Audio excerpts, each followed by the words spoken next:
O sol de verão pairava sobre Angra dos Reis como uma moeda de ouro recém-cunhada, ostensivo e ofuscante. Ricardo Almeida sentia seu calor nos ombros, um peso agradável que espelhava o calor da mão de Isabela Bittencourt na sua.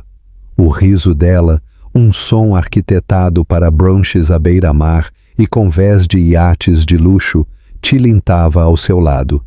Esta era sua vida agora, um cartão postal curado de sucesso.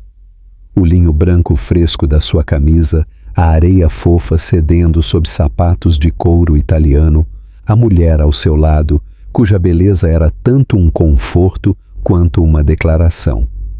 Era perfeito, mas era uma mentira. E então ele a viu. O mundo desacelerou para o ritmo xaroposo de um pesadelo. Entre as famílias espalhadas e os adolescentes rindo, uma figura solitária caminhava perto da beira da água. Sua gravidez era inconfundível, uma curva orgulhosa e desafiadora contra o azul infinito do Atlântico. Ela usava um simples vestido de verão, desbotado para a cor de um céu pálido, e seus cabelos escuros eram uma bagunça emaranhada chicoteada pelo vento salgado. Foi a maneira como ela se movia, um leve mancar que ela tinha desde uma queda na infância, uma teimosia nos ombros. Isso o atingiu primeiro. Era uma familiaridade que contornava seu cérebro e atingia direto seu estômago. Ana, sua respiração engatou. Ele não a via há 8 meses, não desde que os advogados haviam terminado de higienizar a vida que eles compartilhavam, esfregando os votos e deixando para trás apenas a linguagem estéril de acordos de liquidação. Ele havia dito a si mesmo que era para o melhor, um corte limpo. Ele havia enviado os cheques, se isolado com o trabalho e a companhia perfeita de Isabela, e quase havia se convencido de que Ana Costa simplesmente havia deixado de existir. Mas lá estava ela, um fantasma sob o sol de Angra, impossivelmente real e devastadoramente grávida. Seu filho. O pensamento foi um golpe físico, tirando o ar dos seus pulmões. Ele se lembrou da última conversa, uma ligação frenética e sufocada de lágrimas que ele havia atendido a caminho de uma reunião de diretoria. Estou grávida, Rick. Por favor, precisamos conversar. Ele havia descartado um jogo final desesperado. Ele havia dito a ela para que seu advogado entrasse em contato com o dele. A memória era ácido na sua garganta. Ricardo, querido, você parece ter visto um fantasma. Isabela murmurou, seus dedos apertando a mão dele. Sua voz, geralmente um bálsamo reconfortante, agora era uma intrusão irritante. Ele não conseguia responder. Seu olhar estava fixo em Ana. Ela parou de andar, uma mão indo para a parte inferior das costas, a outra acariciando a barriga. Seu rosto, mesmo à distância, estava marcado por uma profunda exaustão que parecia ser sua própria acusação pessoal. A brisa do oceano pressionava o tecido fino de seu vestido contra ela, delineando o inchaço de sua barriga, a nova e sagrada forma dela, uma forma que ele havia ajudado a criar e depois abandonado. Uma vergonha pública, um sentimento que ele não sentia desde que era uma criança que havia urinado nas calças na aula, o invadiu. Ele era Ricardo Almeida, um titã do mercado financeiro, um homem cuja imagem era tão cuidadosamente gerenciada quanto seu portfólio.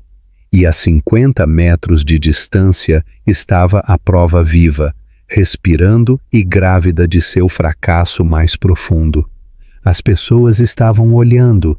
Ele podia sentir os olhos delas, os sussurros que logo se espalhariam pelos círculos sociais da elite carioca. Ana deu mais um passo e então vacilou. Seu corpo balançou, uma frágil cana ao vento. Sua mão disparou da barriga para a cabeça, como se estivesse tentando se manter unida. Seus joelhos cederam. Oh, meu Deus! Isabela ofegou, uma nota de horror teatral em sua voz. Aquela mulher está bem. O tempo pareceu se fragmentar. Uma parte dele, a parte fria e calculista que havia construído seu império, estava gritando para ele se virar, ir embora, fingir que não via nada. Era um desastre de relações públicas, um cataclismo pessoal. Isabela já estava puxando seu braço, seu instinto de autopreservação entrando em ação. Ricardo, vamos. Não deveríamos nos envolver. Mas seus pés estavam enraizados no lugar. Ele viu o rosto de Ana, pálido como a espuma do mar, seus olhos revirando na cabeça. Ela desabou. Não em um desmaio suave, mas em um colapso súbito e nauseante, seu corpo atingindo a areia molhada com um baque suave que ecoou como um tiro no silêncio repentino de sua mente. Um suspiro coletivo se espalhou pelos banhistas. As pessoas começaram a correr em direção a ela. Uma mulher gritou para alguém ligar para o SAMU. O cartão postal perfeito e curado de sua vida acabara de ser incendiado. Por um momento congelado, ele era apenas um homem observando a mãe de seu filho, ainda não nascido, deitada inconsciente na areia. O título, a riqueza, a amante, tudo se dissolveu no ar salgado, deixando para trás apenas a agonia crua e ardente de sua traição. A mentira que ele havia construído estava desabando, tão certamente quanto ela havia, e em seus destroços ele só conseguia olhar, paralisado pela enormidade do que havia feito. A voz de Isabela era aguda agora, misturada com pânico. Ricardo, pelo amor de Deus, as pessoas estão nos encarando. Vamos sair daqui antes que alguém o reconheça. Suas palavras finalmente quebraram o feitiço, mas ele não se virou. Ele puxou a mão da dela e deu um passo cambaleante para a frente, em direção ao caos, em direção à mulher que ele havia tentado apagar, em direção à ruína desabante de sua vida. O cheiro estéril e antisséptico do Hospital Albert Einstein foi um tapa na cara, uma dura realidade após o ar aberto e salgado da praia. Ricardo entrou pelas portas automáticas, sua mente um turbilhão de pânico e culpa. Ele havia deixado Isabela furiosa no carro, seus protestos sobre a imagem e o escândalo se desvanecendo no rugido do seu próprio coração. Ele seguiu a ambulância, dirigindo seu Porsche com um abandono imprudente que espelhava o caos dentro dele. Ele chegou à recepção de emergência, sua voz contida e autoritária. "Estou aqui por Ana Costa. Ela acabou de ser trazida da praia." A recepcionista, uma mulher robusta com olhos cansados, chamada Márcia, levantou o olhar do computador, não impressionada com seu terno feito sob medida ou a urgência em seu tom. "O senhor é da família?" A pergunta pairou no ar, uma simples burocrática indagação que o cortou até os ossos. Ele hesitou. Eu sou o ex-marido dela." As palavras tinham gosto de cinzas. Os dedos de Márcia tocaram o teclado. O contato de emergência dela está listado como Carlos Eduardo Spurlock. Ele já está a caminho. "Sinto muito, senhor, mas devido às regulamentações de sigilo, só posso dar informações à família imediata ou ao contato designado." "Eu sou o pai do filho dela." Ele soltou, as palavras parecendo tanto uma reivindicação desesperada quanto uma confissão condenatória. A expressão da mulher não se suavizou. Se algo, um lampejo de desaprovação cruzou seu rosto. "Isso não muda a papelada, senhor. O senhor terá que esperar na área de espera designada." Ela gesticulou vagamente em direção a uma coleção de cadeiras de plástico implacáveis, onde as pessoas se sentavam em vários estados de pavor ansioso, impotentes. Ele, Ricardo Almeida, que podia ter o prefeito no telefone com uma única mensagem de texto, estava sendo impedido por uma recepcionista de hospital. A ironia era sufocante. Ele havia assinado de bom grado os papéis que haviam rompido seus laços legais. Efetivamente, apagando seu direito de estar ali, de saber se ela estava bem, se o bebê deles estava bem. Era uma ferida auto-infligida e estava-o sangrando até secar. Ele se retirou para a área de espera, as luzes fluorescentes e duras expondo cada falha em sua compostura. Ele pegou seu telefone, seu polegar pairando sobre o nome de Isabela. Uma dúzia de mensagens de texto já havia chegado. Isso é um pesadelo, Rick. Meu telefone não para de tocar. Você precisava correr atrás dela assim? Pense nas fotos. Meu agente acabou de ligar. A coluna social está pedindo um comentário. Precisamos nos adiantar a isso. Ligue para Dr. Antunes, agora. Ele ignorou todas elas. Sua mente voltou a outra ligação, meses atrás. Ele estava em um carro de empresa, preso no trânsito de São Paulo, a caminho de fechar o negócio Henderson. O nome de Ana havia piscado na tela. Ele deixou ir para o correio de voz, irritado com a interrupção. Ele ouviu depois, a voz dela pequena e tremendo. Rick, eu não queria fazer isso por telefone. Estou grávida. Eu sei que tudo está uma bagunça, mas é seu. Por favor, podemos apenas conversar. Sem advogados, só nós. Ele havia deletado a mensagem. Ele havia racionalizado como um esforço patético e de última hora para se arrastar de volta para sua vida, para conseguir um acordo maior. Ele instruiu seu advogado, Dr. Antunes, a deixar claro que toda a comunicação deveria passar pelos canais legais. Ele havia construído uma parede de dinheiro e advogados ao seu redor, e agora estava no lado errado dela, desesperado para entrar. Um médico de uniforme azul saiu de um conjunto de portas duplas, seu rosto sombrio. Ricardo se levantou de um salto, mas o médico passou por ele para um casal idoso encolhido no canto. Ricardo afundou de volta em sua cadeira, o breve surto de adrenalina o deixando com uma sensação de vazio. Ele era um fantasma ali, um espectro de uma vida passada sem direitos no presente. Ele havia pago uma fortuna para se tornar um estranho para Ana, e o universo parecia havia descontado o cheque. Cada tic-tac do relógio na parede era um novo tormento. Ela estava acordada? O bebê estava vivo. As perguntas eram uma batida implacável contra o interior de seu crânio. Ele pensou em sua queda, na maneira como seu corpo simplesmente cedeu. Ela esteve sozinha todo esse tempo, lutando. Enquanto ele estava escolhendo vinhos com Isabela e fingindo que seu passado não existia, o peso de seu abandono emocional se instalou sobre ele, pesado e sufocante. Não era apenas o divórcio, o caso. Era a maneira deliberada e calculada como ele a havia silenciado, recusado sua humanidade, tratado seus apelos como um aborrecimento de negócios a ser gerenciado. Finalmente, um homem mais velho com um rosto gentil e marcado pelo tempo e uma mecha de cabelo branco se apressou para a sala de espera. Ele exalava uma força tranquila, sua expressão uma mistura de medo e feroz proteção. Ele foi direto para a recepção.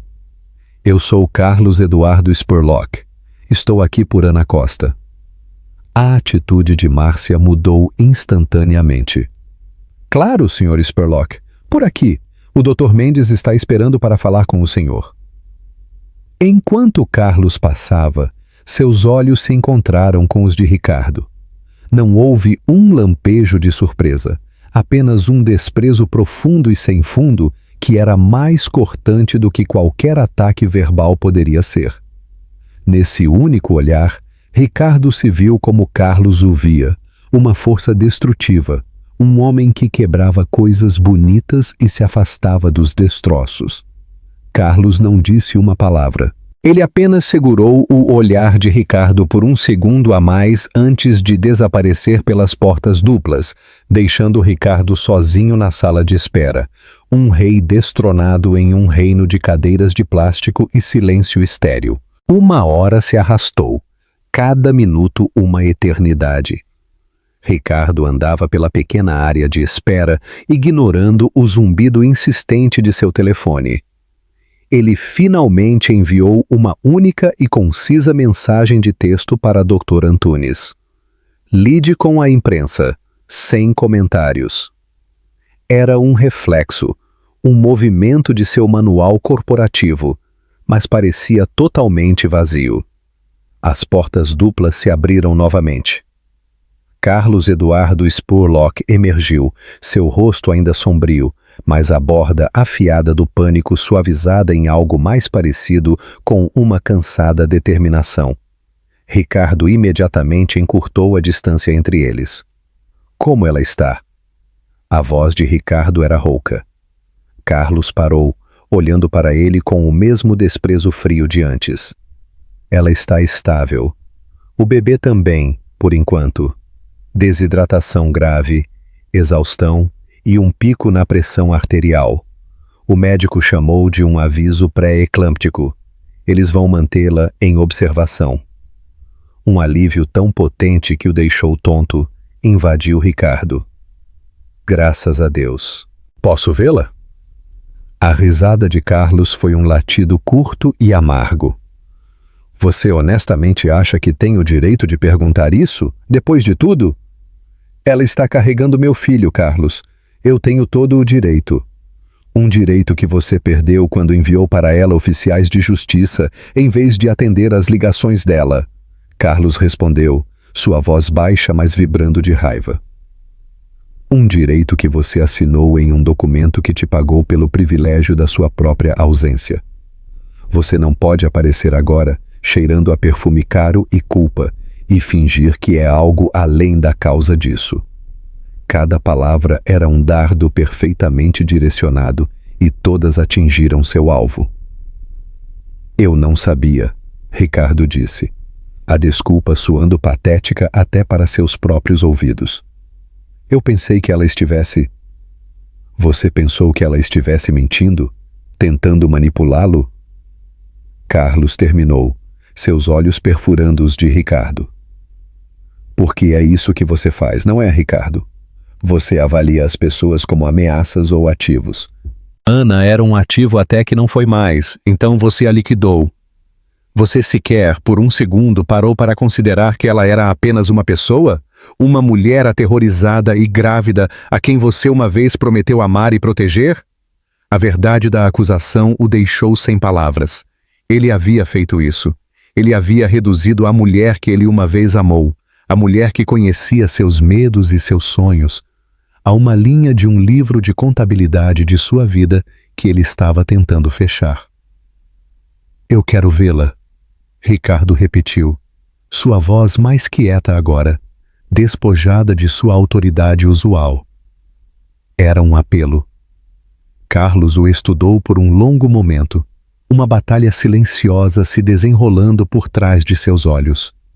Ela está dormindo, ele finalmente disse. O médico deu a ela um sedativo leve. Eu vou perguntar a ela quando ela acordar. Mas estou te dizendo agora, Ricardo, se ela disser não, você vai se virar e sair deste hospital. Você não vai causar outra cena. Você já causou dano suficiente para uma vida inteira. Ele não teve escolha a não ser concordar. Ele se retirou para sua cadeira, sentindo-se como um suplicante. Outra hora se passou. Finalmente, Carlos reapareceu na porta e deu um aceno curto, quase imperceptível. O coração de Ricardo martelou contra suas costelas enquanto ele seguia Carlos pelo corredor. O ar ficou mais silencioso, cheio dos bips suaves e ruídos de máquinas médicas. Eles pararam do lado de fora de um quarto, número 314.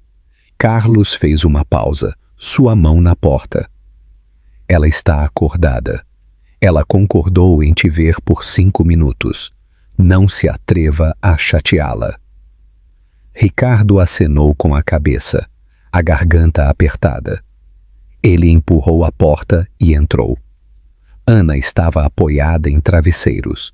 uma linha de soro presa na parte de trás da mão dela. A cor havia retornado às suas bochechas, mas seus olhos estavam sombreados com exaustão. Ela parecia frágil. Ainda assim, seu olhar, quando pousou nele, era tão duro quanto aço. O silêncio no quarto era espesso com história não dita, com traição e dor. Ana, ele sussurrou o nome dela.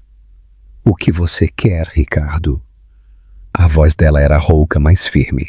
Mas não havia súplica nem lágrimas, apenas um vazio arrepiante. Ele se aproximou da cama, suas mãos se sentindo inúteis ao seu lado. Eu sinto muito. Eu te vi na praia. Eu não tinha ideia. Não tinha ideia de que eu ainda estava grávida? Ela perguntou, um lampejo de amargura em seus olhos.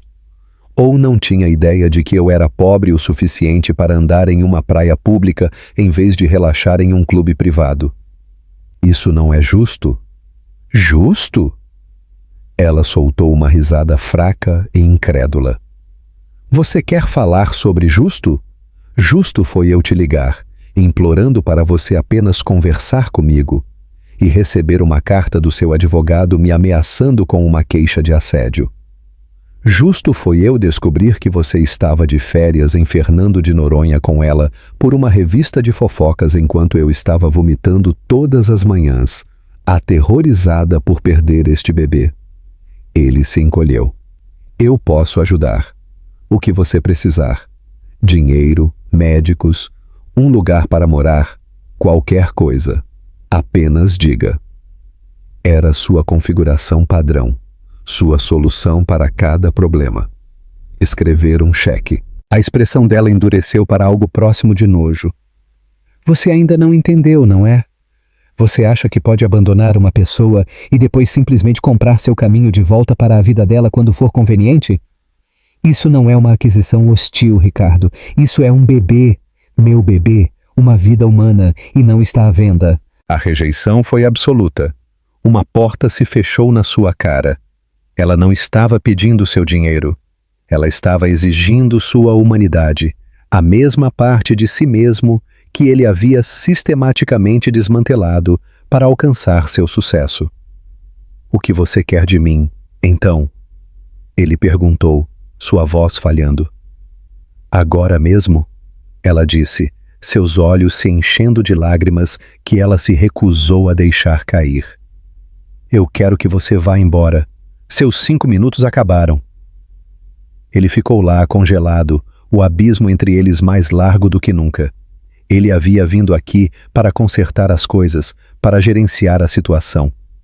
Mas ele estava percebendo, com uma clareza que era ao mesmo tempo aterrorizante e libertadora, que algumas coisas não podiam ser compradas, consertadas ou gerenciadas. Algumas dívidas eram pagas não em reais, mas em algo muito mais caro, e ele ainda nem havia começado a entender a moeda. A volta para sua casa de praia estéril, com paredes de vidro, foi um borrão. Ricardo entrou e encontrou Isabela ao telefone, sua voz uma mistura cuidadosamente modulada de indignação e vitimismo. Ela estava andando no chão de mármore da sala de estar, uma taça de champanhe na mão. Inacreditável, eu sei. Ele simplesmente me deixou lá. Claro, minha preocupação é com a mulher, mas a humilhação absoluta. Ela ouviu e sua expressão endureceu. Eu tenho que te ligar de volta. Ela terminou a ligação e se virou para ele. Bem, seu pequeno caso de caridade está resolvido? A crueldade casual de suas palavras o atingiu como um golpe físico. O nome dela é Ana, ele disse, sua voz perigosamente baixa. E ela desabou. Ela está no hospital. Ela poderia ter perdido o bebê. Ah, por favor, Isabela zombou, tomando um gole delicado de champanhe. Que terrivelmente dramático e conveniente, não é mesmo? Bem, quando você por acaso está passando. Você não vê o que é isso, Ricardo? É uma armação. Ela é uma caçadora de fortunas. E ela acabou de acertar o jackpot. A imprensa vai ter um dia de campo com a história da pobre ex-esposa grávida desabando aos pés do milionário insensível e sua nova namorada. Não é uma história, Isabela. É minha vida. É a nossa vida, ela respondeu, sua compostura finalmente rachando. A vida que eu trabalhei muito para construir com você. A marca, a imagem. Você tem ideia do que isso faz conosco? Comigo? Eu não sou apenas sua namorada, eu sou uma influenciadora. Minha reputação está ligada à sua. Isso, essa bagunça que você fez, isso ameaça tudo. Ele olhou para ela então, realmente olhou para ela. Ele viu o cabelo perfeitamente arrumado, o vestido de grife, o brilho de pânico e cálculo em seus olhos. Ele a havia escolhido porque ela era fácil. Ela era descomplicada, um belo acessório que não pedia nada além do que seu dinheiro podia fornecer. Ela era a antítese de Ana, que o havia desafiado, que havia exigido seu coração, sua atenção, sua alma. Ele havia fugido dessa complexidade para esta gaiola dourada e vazia. Isso não é sobre uma marca, ele disse, a percepção surgindo com uma clareza nauseante. Isso é sobre uma criança, meu filho. O rosto de Isabela se contorceu em uma máscara de fúria e medo. Então é isso? Ela estala os dedos e você corre de volta para ela. Depois de tudo que eu fiz por você, eu te apoiei durante aquele divórcio feio. Eu te ajudei a reconstruir sua imagem. Você me ajudou a construir uma mentira. Ele respondeu as palavras com gosto amargo. E ela acabou de desabar na praia. Ela marchou em direção a ele, seus olhos em brasa. Você precisa resolver isso, Ricardo. Você precisa calá-la. Pague-a.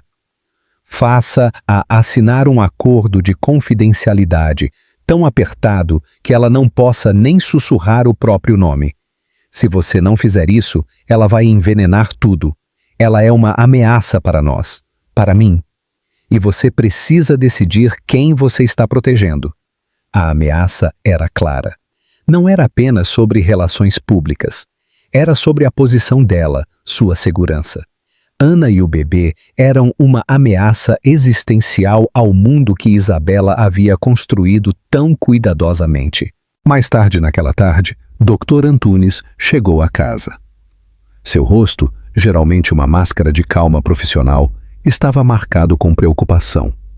Ele carregava uma pasta de couro e um silêncio pesado. É ruim, Rick, ele disse, dispensando qualquer formalidade enquanto se sentava em frente a Ricardo na sala de estar cavernosa. A coluna social tem a história, o UOL também. Fotos já estão circulando.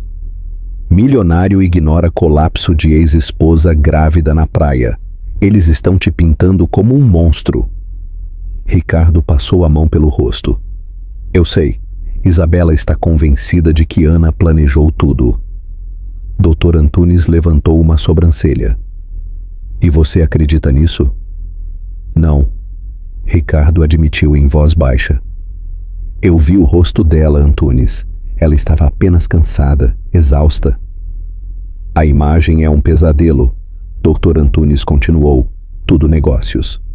Mas as implicações legais são o que você deve se preocupar. Você tem um acordo assinado. É a prova de bala. Mas uma criança muda a equação. A paternidade precisará ser estabelecida. E se for sua, a pensão alimentícia será revista. E dada sua fortuna e este incidente público, os advogados dela poderiam argumentar por um aumento substancial, citando angústia emocional. Ricardo fez um gesto de descaso com a mão. Eu não me importo com o dinheiro. Não é sobre isso. Dr. Antunes se inclinou para a frente, sua fachada de advogado caindo por um momento para revelar o amigo por baixo. Então é sobre o quê, Rick? Porque nos últimos 8 meses tem sido tudo sobre o dinheiro. Tem sido sobre proteger seus ativos, minimizar sua exposição e seguir em frente da forma mais limpa possível. Eu cometi um erro, Ricardo disse, sua voz mal um sussurro. Um erro colossal. Eu a vi deitada naquela areia e nada mais importou. Nem o dinheiro, nem o negócio, nem a Isabela. Nada. Eu tenho um filho a caminho, Antunes, e eu tenho agido como se ele não existisse. Então, o que você vai fazer? A pergunta pairou no ar, simples e monumental. Por toda a sua vida adulta, seu curso de ação sempre foi claro. Identificar o problema, criar uma estratégia e executar uma solução que maximizasse sua vantagem. Mas isso não era um negócio. Não havia vantagem a ser obtida, nenhuma vitória a ser conquistada. Havia apenas uma mulher a quem ele havia feito mal, e uma criança que ele ainda não havia conhecido. Eu não sei, ele confessou, a admissão parecendo uma rendição. Pela primeira vez na minha vida, eu não tenho ideia do que fazer. As palavras de despedida de Isabela ecoaram em sua mente. Ela vai envenenar tudo. Ele estava começando a perceber que o poço já estava envenenado, e ele era quem havia feito isso. A escolha não era sobre se proteger de Ana, era sobre se ele poderia encontrar um antídoto para o veneno que ele mesmo havia colocado no mundo. Por 2 dias, Ricardo ficou à deriva. Ele ficou na casa de praia, um prisioneiro em sua própria fortaleza opulenta. Isabela havia se mudado para a cidade, deixando para trás um rastro de mensagens de texto raivosas e o cheiro persistente de seu perfume caro. Ele ignorou as ligações incessantes de seu escritório, os e-mails preocupados de sua diretoria. O mundo que ele havia construído tão meticulosamente parecia distante e insignificante, um palco para uma peça em que ele não queria mais atuar. Seus pensamentos eram consumidos por Ana. Ele a imaginava naquele quarto de hospital estéril, sozinha. Ele revia a última conversa brutal deles. Isso não é uma aquisição hostil, Ricardo. As palavras dela o haviam despido, expondo a mecânica falha de sua alma. Ele não podia comprar seu caminho de volta. Ele não podia litigar seu caminho de volta. Então, o que restava? Ele ligou para Carlos Eduardo Spurlock. O homem mais velho atendeu no quarto toque, sua voz cautelosa. O que você quer, Ricardo? Eu só queria saber como ela está, se ela já está em casa. Houve uma longa pausa. Eles a liberaram esta manhã. Eu a levei de volta para o apartamento dela. Ela está de repouso estrito na cama pela próxima semana. O apartamento dela. Ricardo imaginou o pequeno apartamento no 4º andar que eles haviam alugado quando se casaram, antes que o dinheiro chegasse e mudasse tudo. Ela ainda está na cidade? Não, Carlos disse, um tom de acusação em sua voz. Ela não podia pagar depois do acordo. Ela está em um lugar pequeno na zona leste de São Paulo. É tudo o que ela podia conseguir. Zona Leste. Uma região de classe trabalhadora, um mundo de distância dos condomínios de luxo de Angra dos Reis. A imagem de sua ex-esposa grávida, ordenada a repouso na cama em um pequeno apartamento, enviou uma nova onda de vergonha através dele. Há algo que ela precise? Ricardo perguntou, se preparando para outra rejeição. E eu não quero dizer dinheiro. Eu quero dizer na prática. Ela precisa de mantimentos? Alguém para fazer recados? Carlos ficou em silêncio por um momento, surpreso com a pergunta. Ela é teimosa. Ele finalmente disse. Ela não vai aceitar nada de você, mas o ar-condicionado no prédio dela está quebrado. É uma unidade antiga na janela e com esta onda de calor, o apartamento dela é um forno. O proprietário está enrolando. Não é bom para ela com os problemas de pressão arterial. Uma ideia surgiu na mente de Ricardo. Uma coisa pequena e tangível. Uma ação, não uma palavra ou um cheque. Obrigado, Carlos. Ele desligou e imediatamente foi trabalhar. Ele não ligou para um assistente. Ele não delegou. Ele passou 1 hora online, pesquisando as melhores unidades de ar-condicionado portáteis, os modelos mais silenciosos e energeticamente eficientes. Ele encontrou uma loja de eletrodomésticos 24 horas em Guarulhos, dirigiu até lá em um SUV discreto de sua garagem e pagou em dinheiro pelo modelo de ponta. Ele então ligou para um técnico de HVAC que ele havia usado para uma de suas propriedades comerciais, um cara confiável chamado João, e ofereceu a ele o triplo de sua taxa usual para dirigir até a Zona Leste e instalá-lo imediatamente. Ele deu a João apenas uma instrução: não mencione meu nome. Diga a ela que o proprietário enviou você. Pelo resto do dia, ele esperou, andando em sua casa como um animal enjaulado. Ele não sabia se seu plano funcionaria, se Ana sequer aceitaria. Parecia um gesto pateticamente pequeno diante de seus fracassos monumentais, como tentar consertar um navio afundando com um único pedaço de fita. Mas era algo. Era um ato. No final da noite, seu telefone tocou. Era um número desconhecido. Ele atendeu, seu coração batendo forte. Alô? Foi você, não foi? A voz de Ana. Não estava com raiva, apenas cansada e cheia de uma resignação cansada. Ele afundou na beira de sua cama. Como você sabia? A unidade custa mais do que 3 meses do meu aluguel, Ricardo. Meu proprietário não gastaria esse tipo de dinheiro se o prédio estivesse pegando fogo. Além disso, o técnico deixou a fatura na caixa por engano. Ele fechou os olhos. Eu ouvi que estava quente. Carlos disse: Você conversou com Carlos? Eu liguei para saber como você estava. Ele disse calmamente. Ele me disse que você estava em casa. Ana, eu sei que você não quer minha ajuda, mas eu não aguentava a ideia de você naquele calor, especialmente depois do que o médico disse. Houve um longo período de silêncio na linha. Ele podia ouvir o zumbido fraco e suave do ar-condicionado ao fundo, um testemunho silencioso de seu pequeno ato de contrição. Obrigada, ela disse finalmente. As palavras eram suaves, quase hesitantes, mas aterrissaram com a força de um impacto físico. Não era perdão, não era absolvição, mas era um reconhecimento, uma pequena rachadura na parede de gelo entre eles. De nada, ele sussurrou. Por que você está fazendo isso, Ricardo? Ela perguntou, sua voz misturada com a suspeita que ele sabia que merecia. O que você quer? Ele pensou por um momento, procurando a resposta mais honesta que pudesse encontrar. A conversa corporativa, a manobra legal, tudo se desfez. Eu não sei o que eu quero, ele disse, a verdade nua e crua. Eu só sei que o que eu estava fazendo antes estava errado.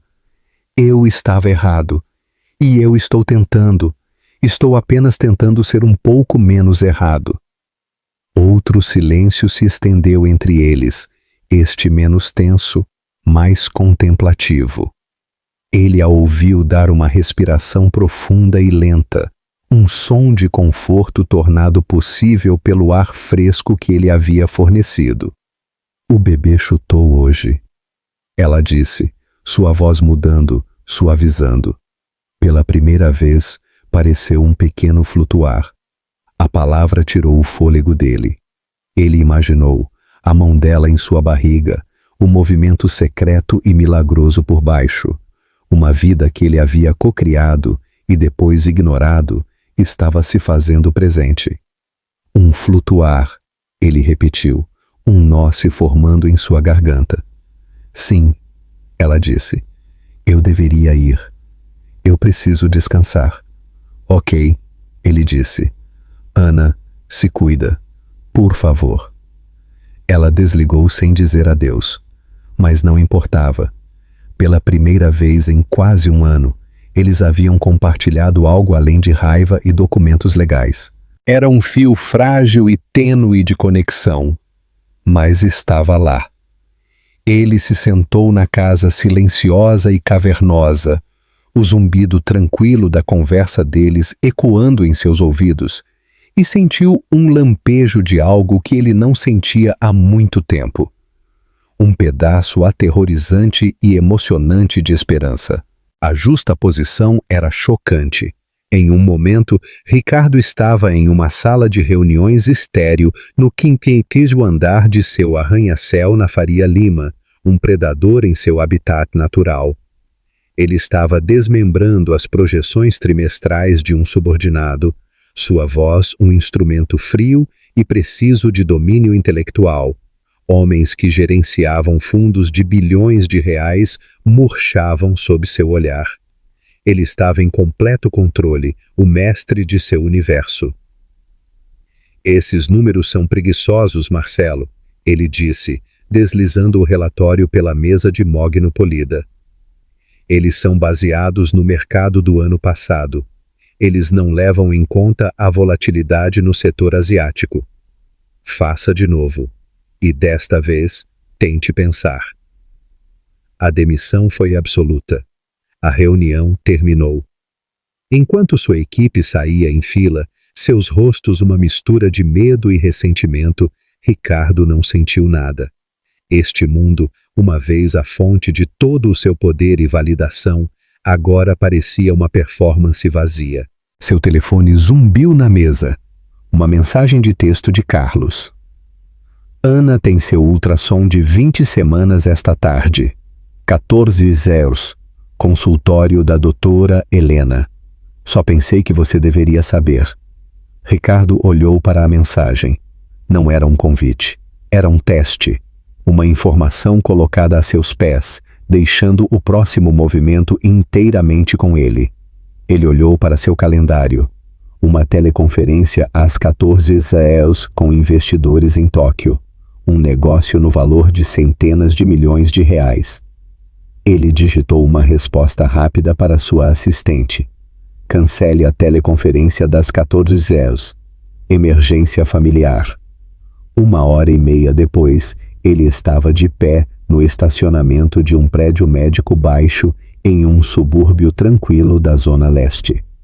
Ele usava uma simples camisa polo e calças, um esforço consciente para se livrar da armadura corporativa que ele havia usado apenas horas antes. Ele se sentiu profundamente deslocado, um intruso em um mundo de mães grávidas e pais nervosos. Ele entrou e viu Ana na sala de espera, a cabeça curvada sobre uma revista de maternidade. Ela estava sozinha. Ele hesitou na porta, seu coração batendo um ritmo frenético contra suas costelas. Esta era uma ideia terrível. Ela o veria. Ela ficaria com raiva e ele desfaria o frágil progresso que havia feito. Mas a ideia de seu filho sendo visto pela primeira vez, um lampejo de vida em uma tela, e ele não estar lá para testemunhar, era insuportável. Era um momento que nunca poderia ser recuperado. Ele respirou fundo e se aproximou, parando a alguns metros de sua cadeira. Ana. Ela levantou o olhar, e seus olhos se arregalaram de surpresa, seguidos por um lampejo de sua configuração padrão, defensividade. Ricardo, o que você está fazendo aqui? Carlos me disse. Ele disse simplesmente. Eu sei que não fui convidado. Eu não vou ficar se você não quiser. Eu posso esperar no carro. Eu queria estar por perto. Sua deferência, sua disposição em ser dispensado pareceu desarmá-la. Ela estudou o rosto dele, procurando por um motivo oculto. Ele encontrou o olhar dela firmemente, deixando-a ver a verdade crua e sem verniz de sua ansiedade e sua esperança. A técnica pode ser falante, ela disse depois de um longo momento, uma leve carranca em seu rosto. Pode ser estranho. Não foi um sim, mas também não foi um não. Eu posso ficar quieto, ele prometeu. Quando a enfermeira chamou o nome dela, ela se levantou e, com um aceno quase imperceptível em sua direção, caminhou em direção às salas de exame. Ele a seguiu a uma distância respeitosa, suas mãos suando. O quarto era pequeno e escuro. Ana estava deitada na mesa de exame, enquanto a técnica, uma mulher alegre chamada Bianca, se movia ao seu redor. Ricardo ficou contra a parede oposta, tentando se fazer o menor possível, sentindo-se como um gigante desajeitado neste espaço íntimo e sagrado. Bianca espremeu gel frio na barriga de Ana, e Ana se encolheu. Ricardo sentiu uma bizarra e protetora vontade, um desejo de aquecer o gel para ela. A técnica pressionou um transdutor na pele dela, e um mundo granulado, preto e branco, apareceu no monitor ao lado da cama. Ok, vamos ver o que temos aqui, Bianca cantou. Ela moveu a varinha, e formas se tornaram nítidas. Aí está a cabeça e um bracinho. Viu isso? A respiração de Ricardo engatou em sua garganta. Era real. Um ser minúsculo, em movimento, vivo. Ele viu a curva elegante de uma coluna vertebral, o lampejo frenético e bonito de um batimento cardíaco. Era uma galáxia em si mesma, um milagre se desenrolando em monocromo em uma pequena tela. O batimento cardíaco está forte, Bianca disse. 140 batidas por minuto. Perfeito. Ele arriscou um olhar para Ana. A cabeça dela estava virada para o monitor, seu rosto transformado. A dureza, a raiva, o cansaço, tudo havia se derretido, substituído por uma expressão de pura e inalterada admiração e amor. Uma única lágrima traçou um caminho por sua têmpora e em seu cabelo. Naquele momento, ela não era sua ex-esposa zangada. Ela era simplesmente uma mãe, olhando para seu filho pela primeira vez, e o amor que ele viu em seu rosto era tão poderoso, tão absoluto, que quebrou algo dentro dele. O egoísmo, o orgulho, o medo que o havia impulsionado por tanto tempo, tudo parecia patético diante desta verdade profunda e elementar. Você gostaria de saber o sexo? Bianca perguntou.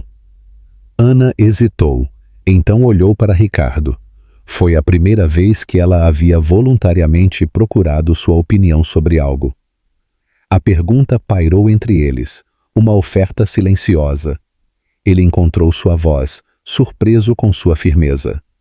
Depende de você, Ana. O que você quiser. Ela deu um pequeno sorriso trêmulo. Vamos esperar, ela disse a Bianca. Acho que eu gostaria de uma surpresa. Ele assistiu ao resto do exame em um torpor, sua mente cambaleando. Ele havia visto seu filho. Ele havia visto o amor no rosto de Ana. Ele havia sido incluído, por mais provisoriamente que fosse, em um momento de importância impressionante. Quando acabou, ele a acompanhou de volta para a sala de espera. O silêncio entre eles era diferente agora, cheio não de raiva, mas de uma reverência compartilhada e não dita pelo que eles acabavam de testemunhar. Obrigado, ele disse enquanto ela se virava para sair, por me deixar estar aqui. Ela fez uma pausa na porta, de costas para ele. O bebê merece um pai, Ricardo, ela disse suavemente, sem se virar. Eu só não sei se você pode ser um.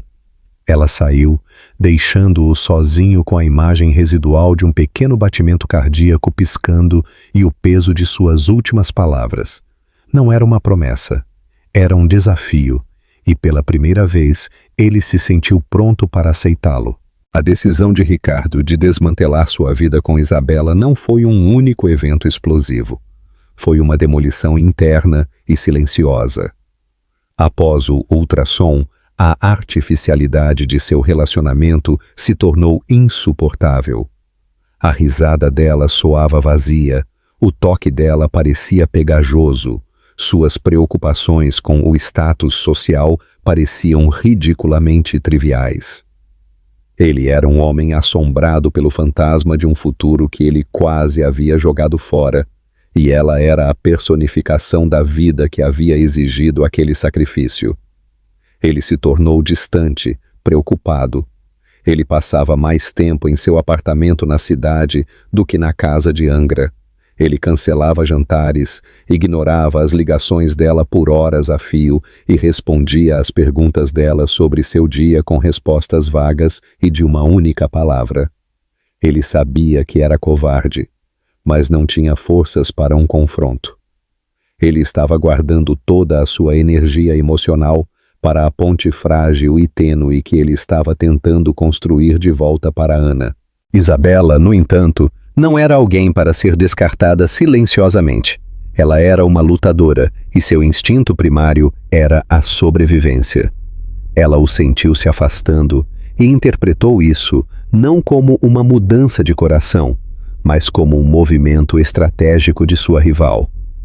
Em sua mente, Ana estava jogando um jogo magistral e Isabela estava perdendo. Seu pânico começou a se transformar em um desespero venenoso.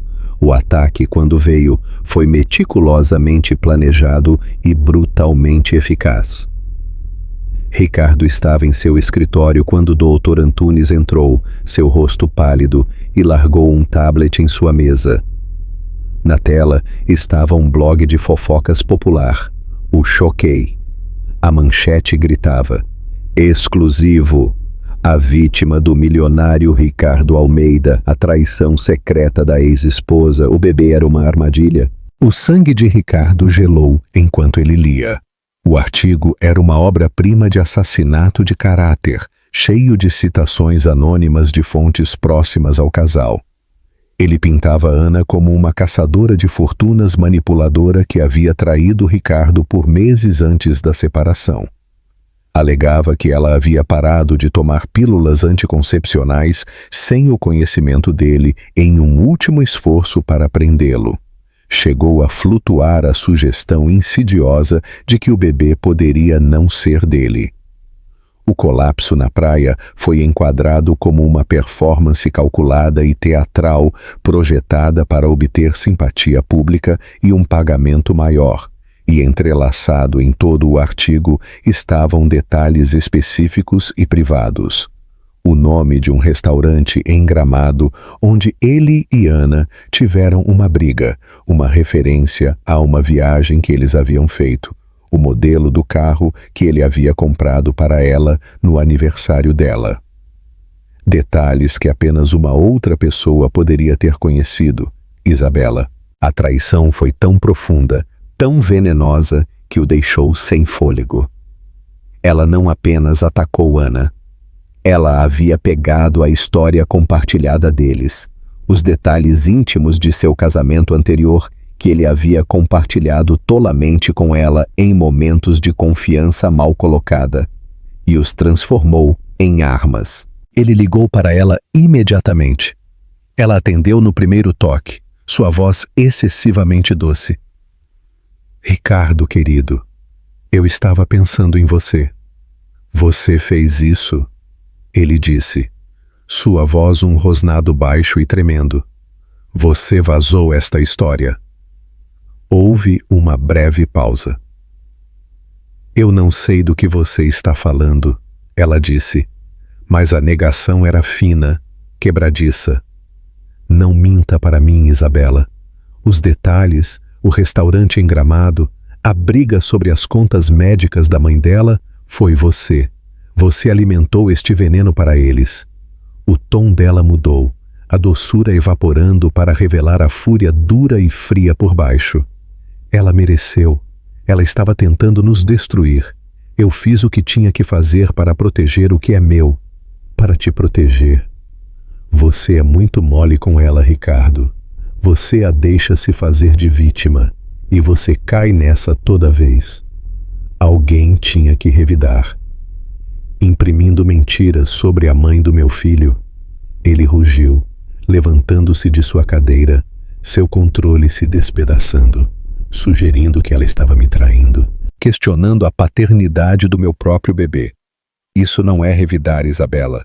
Isso é terra arrasada. Isso é maldade.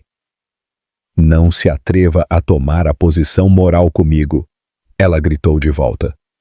Você é quem a traiu em primeiro lugar. Eu só estou limpando sua bagunça. É assim que o jogo é jogado, Ricardo. Você mesmo me ensinou isso. E naquele momento, ele viu o reflexo grotesco de suas piores tendências. Ele havia procurado uma mulher que entendesse o poder, que via a vida como uma série de movimentos estratégicos. Ele havia ensinado a ela sua visão de mundo implacável e transacional, e agora ela estava usando contra ele, contra a única coisa que havia começado a importar. Ele havia criado seu próprio monstro. Acabou, Isabela, ele disse, sua voz de repente calma, assustadoramente desprovida de emoção. Arrume suas coisas. Saia da casa de praia. Saia da minha vida. Um carro estará no apartamento da cidade em 1 hora para levá-la para onde você quiser ir. Envie uma lista de suas coisas para meu advogado. Elas serão encaminhadas para você. Você não pode fazer isso, ela gritou, sua voz subindo em pânico. Ricardo, não se atreva a fazer isso comigo. Depois de tudo, eu não serei descartada. Você nunca foi nada para mim além de uma distração, ele disse, as palavras tão cruéis quanto verdadeiras. E a distração acabou. Ele desligou o telefone, sua mão tremendo. A fúria recuou, substituída por um pavor frio e nauseante. Ele pensou em Ana, sozinha em seu pequeno apartamento, provavelmente vendo este artigo agora mesmo. Esta humilhação pública, este ataque vil, estava acontecendo por causa dele. Ele havia trazido Isabela para sua vida, e ao fazer isso, ele havia trazido esta praga para Ana. Ele havia terminado com Isabela, mas o dano já estava feito. Ele havia finalmente queimado a ponte para seu passado, mas ao fazer isso, ele havia incendiado o próprio chão onde ele estava tentando construir uma nova fundação. Ele pegou seu telefone, seu polegar pairando sobre o nome de Ana, sabendo com absoluta certeza que desta vez um ar-condicionado não seria suficiente para consertar o que ele havia permitido que fosse quebrado. A ligação para Ana foi a mais difícil que ele já havia feito. Ele esperava gritos, choro, acusações. Ele obteve algo muito pior, uma exaustão silenciosa e profunda. Eu vi, Ricardo, ela disse, antes que ele pudesse sequer se desculpar. A voz dela era plana, vazia. Uma das minhas amigas do trabalho me enviou o link. Parabéns. Você pintou com sucesso para o mundo inteiro uma vagabunda que traiu e manipulou. Ana, eu sinto muito, muito. Foi Isabela. Eu terminei com ela. Acabou. Eu juro para você, eu não tive nada a ver com isso. Não importa se você fez isso, ou se você apenas ficou de lado e deixou acontecer. Ela respondeu, sua voz falhando com uma dor que o cortou profundamente. O resultado é o mesmo. Meu nome está na lama. Minha foto está em todos os lugares. Pessoas que eu conheço estão me olhando de forma diferente. Você tem ideia do que é sentir isso? Ele não tinha. Ele sempre foi quem controlava a narrativa, quem pagava publicitários para moldar sua imagem. Ele nunca esteve do lado receptor de uma vivissecção pública. Eu vou consertar isso, ele jurou, voltando a seus velhos instintos. Eu vou fazer com que Antunes emita um comunicado. Nós vamos processar o blog por calúnia. Eu vou gastar o que for preciso para limpar seu nome. Não, ela disse, sua voz firme. Chega de comunicados. Chega de advogados. Chega de batalhas públicas. Esse é o seu mundo, Ricardo, não o meu. Toda vez que você tenta consertar as coisas, você só faz uma bagunça maior. Apenas fique longe de mim. Por favor, eu não aguento mais isso. Eu preciso me proteger. Eu preciso proteger este bebê. Ela desligou. A finalidade em sua voz era absoluta. Ele havia sido completamente excluído. Na primeira semana, ele honrou o pedido dela. Foi uma agonia. Ele se sentiu como um membro fantasma, uma parte amputada de uma família à qual ele estava desesperado para se juntar. O silêncio era um rugido em seus ouvidos. Ele instruiu Antunes a emitir um único e conciso comunicado. A história é uma fabricação maliciosa. O Sr. Almeida tem o maior respeito por sua ex-esposa, a Sra. Costa, e pede que a mídia respeite a privacidade dela durante este período. Ele também fez sua equipe jurídica enviar uma carta de notificação e contra-notificação, tão ameaçadora que fez o blog retratar a história em poucas horas. Mas o dano estava feito. A mentira estava lá fora, vivendo nas mídias sociais, nas mentes de estranhos. Ele percebeu que ela estava certa. Seus métodos, dinheiro, poder, ameaças legais, eram uma língua estrangeira no país da dor dela. Eles eram as ferramentas do homem que a havia machucado, não as ferramentas do homem que poderia possivelmente curá-la. Ele precisava de uma nova moeda, então ele começou a aparecer, não com grandes gestos, mas com uma consistência tranquila. Ele aprendeu a agenda dela com Carlos. Ele sabia que a consulta semanal de obstetrícia dela era nas manhãs de terça-feira. Na primeira terça-feira, ele estacionou seu carro do outro lado da rua do prédio de apartamentos dela às 8 da manhã. Às 8h30, ele a viu emergir, seu movimento lento e cuidadoso, e começar a longa caminhada de 4 quarteirões até o ponto de ônibus. Ele não se aproximou dela. Ele apenas observou, seu coração doendo a cada passo que ela dava. Na terça-feira seguinte, ele fez a mesma coisa. Mas desta vez, enquanto ela estava trancando a porta, ele enviou uma mensagem de texto. Meu carro está do outro lado da rua. Eu posso te dar uma carona para a sua consulta. Eu não vou falar se você não quiser. Eu só vou dirigir. Se você não quiser uma carona, eu vou entender. Ele a viu ler a mensagem, seu corpo se enrijecendo. Ela olhou para o outro lado da rua e viu o carro dele. Por 1 minuto inteiro, ela ficou lá, em guerra consigo mesma. Então, com um suspiro profundo, ela caminhou não em direção ao ponto de ônibus, mas em direção a ele. Ela entrou no carro e não disse uma palavra. Ele também não. Ele a levou para o consultório médico, o silêncio espesso, mas não totalmente hostil. Era uma trégua. Quando eles chegaram, ela começou a sair. Eu vou esperar aqui, ele disse, para te levar para casa. Ela fez uma pausa, então deu um pequeno aceno, quase imperceptível, e entrou. Tornou-se o ritual semanal deles. Ele a levaria. Eles se sentariam em silêncio. Ele esperaria. Ele a levaria para casa. Era uma estranha e silenciosa penitência. Ele não era mais o marido dela ou o amante dela. Ele era seu motorista, um personagem de fundo na história da gravidez dela. Mas ele estava lá. Lentamente, outros pequenos atos se seguiram. Ele sabia de um comentário casual que Carlos havia feito que ela tinha um desejo por uma marca específica de picles de uma delicatessen em São Paulo. Ele dirigiu até o centro, comprou 3 potes e os deixou em uma sacola do lado de fora da porta do apartamento dela com um simples bilhete. Apenas no caso. Ele começou a ler. Não relatórios financeiros, mas livros de paternidade. O que esperar quando você está esperando? O bebê mais feliz do quarteirão.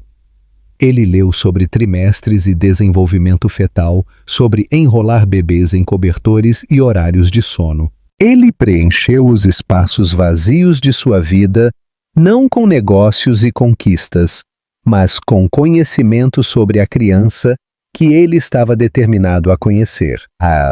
Uma tarde, levando-as para casa de uma consulta, ela finalmente falou: "Por que você está fazendo tudo isso?" Ela perguntou, seu olhar fixo na paisagem que passava. "Porque você me disse que o bebê merece um pai." Ele respondeu honestamente. "E você estava certa. Eu estou tentando aprender a ser um. Comprar picles e ler livros não faz de você um pai, Ricardo." "Eu sei," ele disse. "Estar presente faz. Consistência, confiabilidade, aparecer. Isso é no que eu falhei. É isso que eu estou tentando aprender agora." Ela ficou quieta pelo resto da viagem, mas quando ele parou no prédio dela, ela não saiu imediatamente. "O quarto do bebê precisa ser pintado," ela disse, ainda sem olhar para ele. "E eu não posso fazer isso sozinha. Os vapores." Foi a primeira vez que ela havia pedido algo a ele. Não dinheiro, não um grande gesto, apenas seu tempo, seu esforço, sua presença. "Que cor?" ele perguntou, seu coração inchando com uma esperança frágil e dolorosa. "Um amarelo suave," ela disse, "como a luz do sol." "Eu estarei aqui sábado de manhã," ele prometeu. Com tinta, ela finalmente se virou e olhou para ele. Os olhos dela ainda estavam cautelosos, sua confiança uma costa distante que ele talvez nunca alcançasse. Mas pela primeira vez, ele viu algo além de dor neles. Era um lampejo de reconhecimento. Um reconhecimento de que sua nova moeda, a moeda simples e sem glamour de aparecer, estava finalmente começando a ser registrada.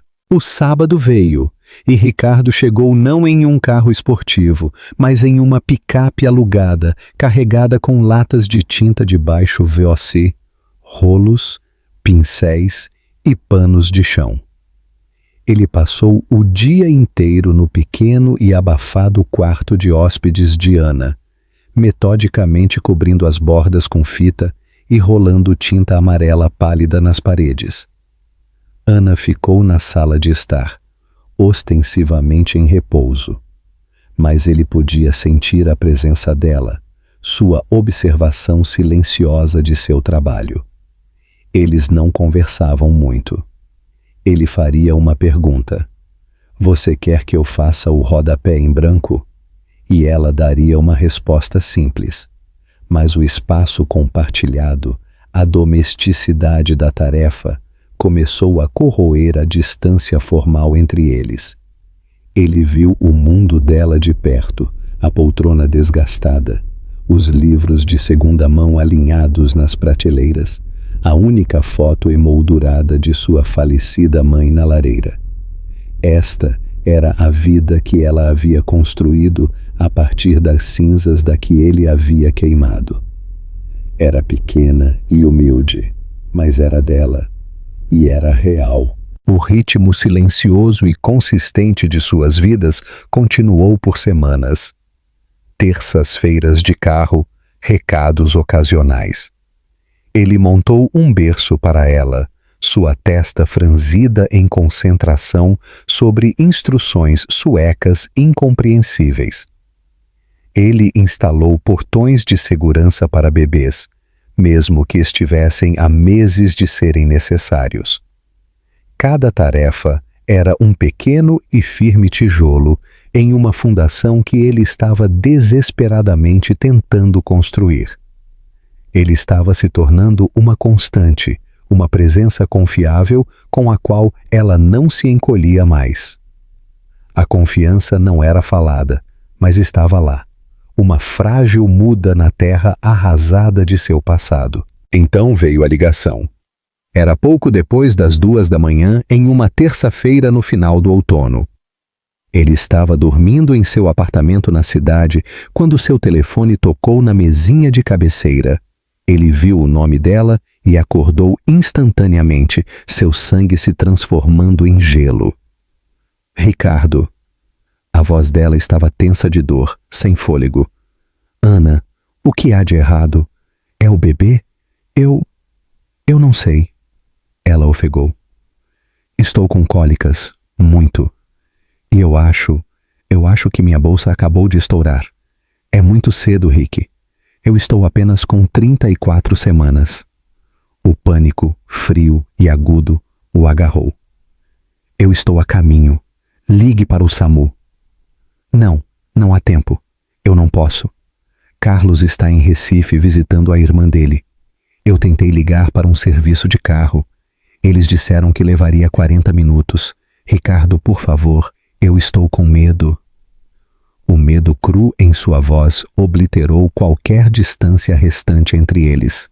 Ela havia ligado para ele. Em seu momento de terror, ela o havia procurado. Eu estou indo, ele disse. Sua voz uma rocha de calma que ele não sentia. Aguenta firme, Ana. Eu estou indo. Ele se moveu mais rápido do que jamais havia feito em sua vida, vestindo roupas, pegando suas chaves. Ele quebrou todos os limites de velocidade nas rodovias desertas da noite, seus nós dos dedos brancos no volante, sua mente uma oração frenética. Por favor, fique bem. Por favor, que o bebê fique bem. Ele a encontrou no chão da sala de estar dela, seu rosto pálido e coberto de suor. Ele a ajudou gentilmente a se levantar, a enrolou em um cobertor e a carregou pelos 4 lances de escada até seu carro. A viagem para o hospital foi um borrão de luzes vermelhas e seus ofegos agudos e doloridos do banco do passageiro. A equipe da emergência o cercou no momento em que ele parou.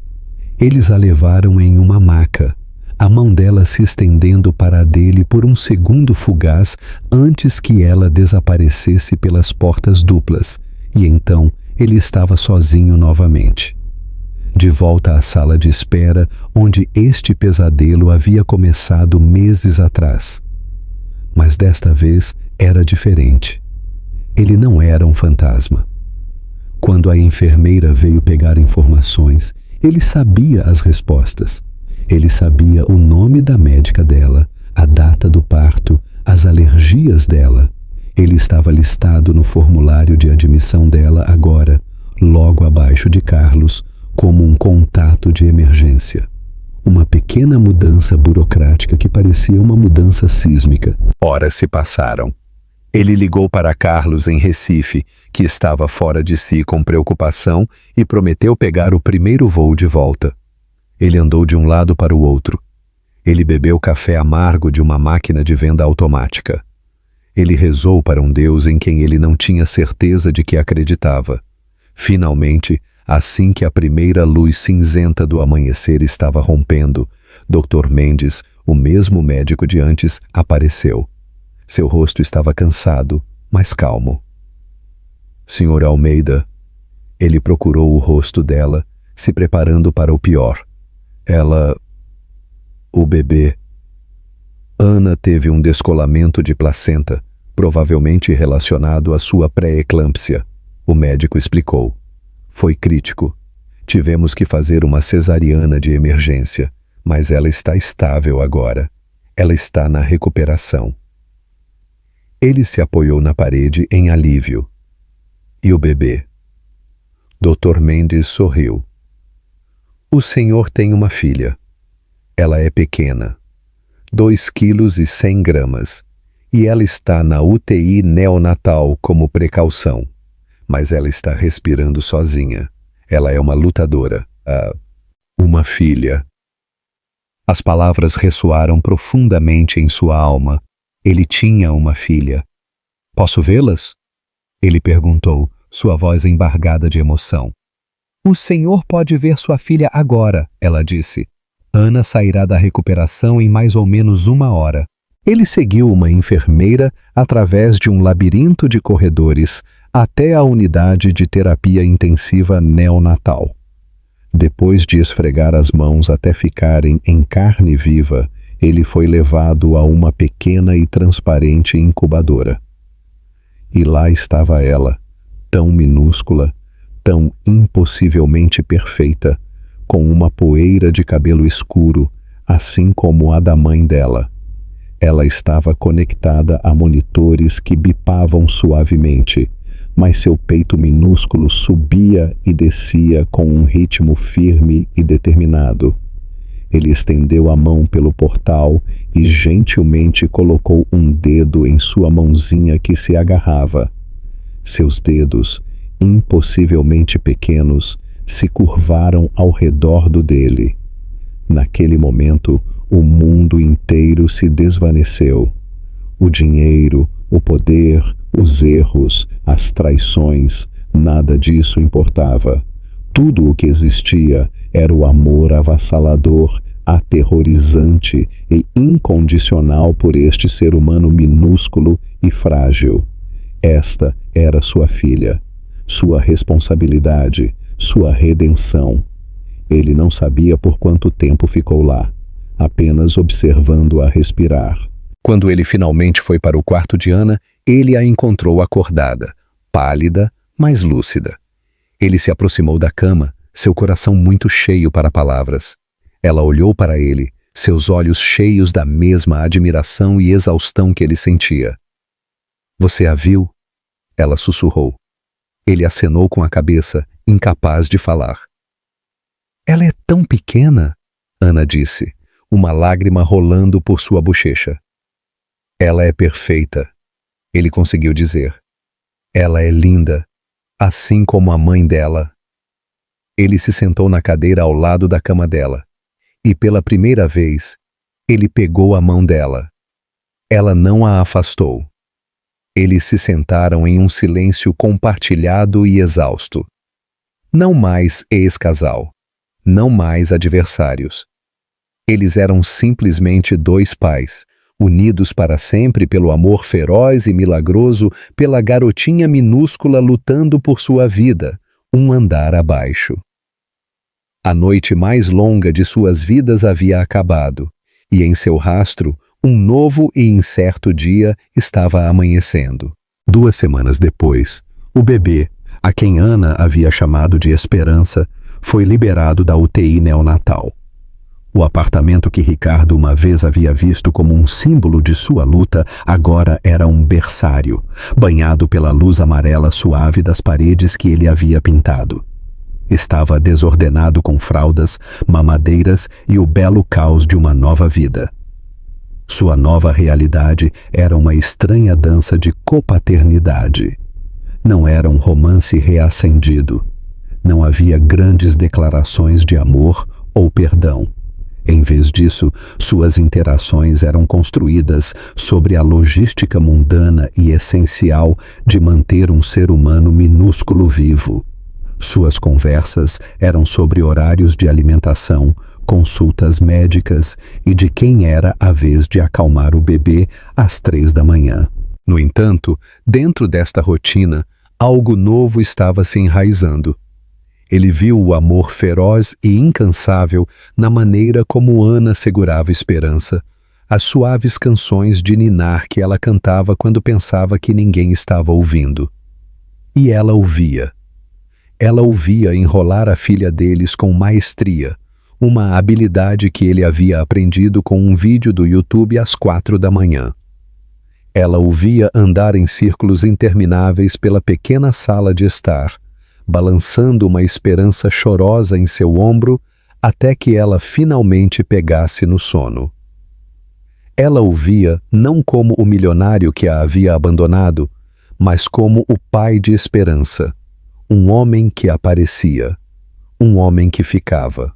Esta noite, um frio de outono chacoalhava os caixilhos da janela. Esperança estava dormindo em seu berço ao lado do sofá, fazendo ruídos suaves e sufocantes. Ricardo acabara de lavar a louça do jantar, comida chinesa de caixas, enquanto Ana o observava, uma expressão pensativa e ilegível em seu rosto. Ele secou as mãos e se sentou na poltrona desgastada em frente a ela. O silêncio era confortável agora, um espaço compartilhado em vez de um vazio. "Carlos ligou hoje", ela disse, sua voz suave. Ele está feliz por você ter estado aqui. Eu estou feliz por estar aqui. Ele disse simplesmente. Era a coisa mais verdadeira que ele já havia dito. As salas de reuniões e os negócios de bilhões de reais de sua antiga vida pareciam um sonho de outra vida. Este pequeno apartamento, com o cheiro de talco de bebê e a respiração tranquila de sua filha, parecia o único lugar real no mundo. Isso é difícil, Ricardo. Ela admitiu, finalmente olhando para ele. Ver você aqui, lembrando de tudo. Às vezes eu ainda sinto tanta raiva de você que mal consigo respirar. Eu sei, ele disse, seu olhar inabalável. Você tem todo o direito de sentir. Eu não espero que você me perdoe, Ana. Talvez nunca. Tudo o que eu posso fazer é tentar ser o pai que Esperança merece. Ela olhou para a filha deles, sua expressão se suavizando. Ela merece tudo. Ela olhou de volta para ele. O que acontece agora? O que é isso? Era a pergunta que pairava entre eles todos os dias. Eles não eram um casal. Eles não eram apenas copais. Eles eram algo no meio. Duas pessoas unidas por um passado doloroso e um futuro precioso e esperançoso. Eu não sei, ele confessou. Nós estamos escrevendo um novo livro, eu acho, e estamos apenas na primeira página. Ele hesitou, então deu um salto. Está ficando tarde. Eu posso ficar no sofá, apenas no caso de você precisar de ajuda com a mamadeira da noite. Ana olhou para ele, seus olhos buscando os dele. Ela não viu agenda, nem manipulação, apenas um homem cansado oferecendo sua presença. Ela pensou nas longas e solitárias noites que se aproximavam, do peso esmagador de ser uma nova mãe. Ela deu um aceno lento e deliberado. Ok, Ricardo, você pode ficar.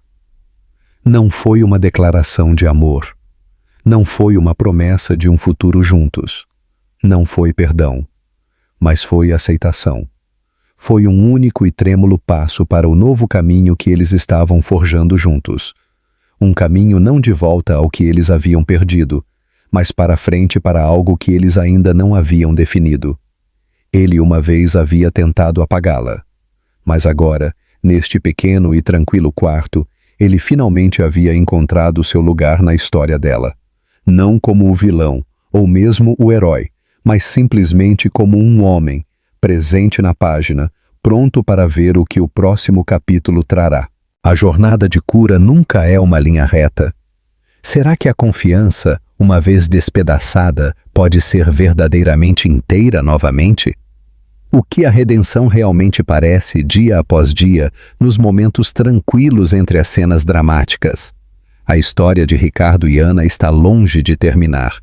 Se você acredita em segundas chances e no poder de aparecer, deixe-nos saber sua opinião nos comentários abaixo. E não se esqueça de curtir e se inscrever no canal para mais histórias inspiradoras como esta.